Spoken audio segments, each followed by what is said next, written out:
Thanks for sharing your answer on the stigma of mental health. I agree with what you said 100%. Do you think religion causes people to have mental health issues? Yes. Oh my God, yes. The trauma that comes from it's actually there's a name for it. It is called religious trauma. And I haven't looked into it super in depth, but I actually have a friend that is going to school to get a degree to help people through religious trauma. And I even saw there's a couple atheists that their YouTube channels, they talk about how the entire concept of hell is child abuse. And where I don't completely agree with their arguments and everything that they say, I think maybe that's a little far fetched that it's child abuse, but I do think they have a point there that these things, just even the little things, like the little, oh, we don't do that because that's a sin, and you don't want to sin because then you're further away from God, or there's a separation from love, and any of that. I can't tell.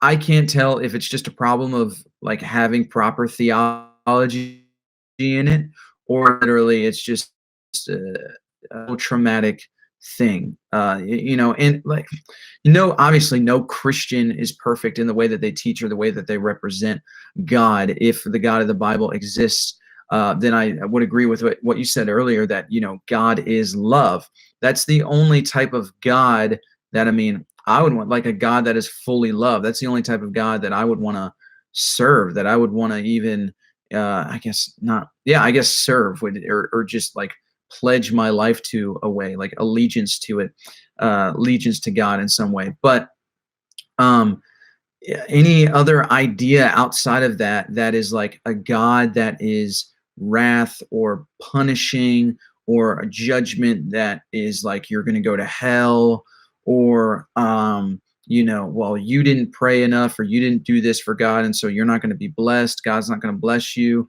All of these things can be misinterpreted when you're a kid. And that's why I'm like questioning, I'm like, is it just a matter of proper theology and proper teaching, or is the actual religious trauma that can take place because of these teachings, is that a thing? Now I know that, like, I don't, I guess people don't word it that way enough, like religious trauma, to really be able to pinpoint, oh yes, that's exactly what I have, that's exactly what I'm going through. But I do think that there are certain mindsets and certain things that I adopted growing up that were horrible for me, and they maybe, possibly, they are or have something to do with what has led to the two mental breakdowns that I've had in my life. Maybe it has everything to do with why I have so much panic and anxiety and depression. And at one time in my life, suicidal thoughts was a huge deal, a huge thing that I dealt with every single day. And I prayed and had a promise that God was going to be there for me, but it was like I always felt like an orphan, and like I wasn't loved. And everyone talked about this father's love that was going to come and save me from everything and heal me from all this stuff that I was going through, but it never came. And so I'm like, was it just is that exactly what happened to me? And am I a victim of religious trauma, or is it just a matter of correct theology and teaching?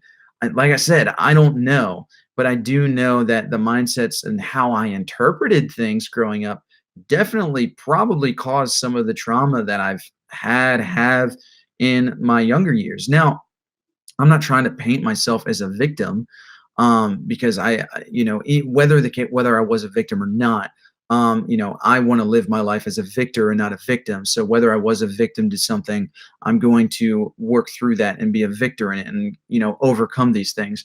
But basically, I think I grew up in a pretty good home, but I do know that there are others who are, there are people that are still like Calvinists and predestinationism, which is saying you don't have a choice whether you go to heaven or hell. God chose for you. You're going to hell, or they're going to hell, and we're going to heaven. I think that kind of stuff definitely causes mental illness, and definitely, is that's why I'm like, I think religion. Let's just put it that way. Religion causes mental illness. Um, maybe I think I've heard some atheists say religion is a mental illness.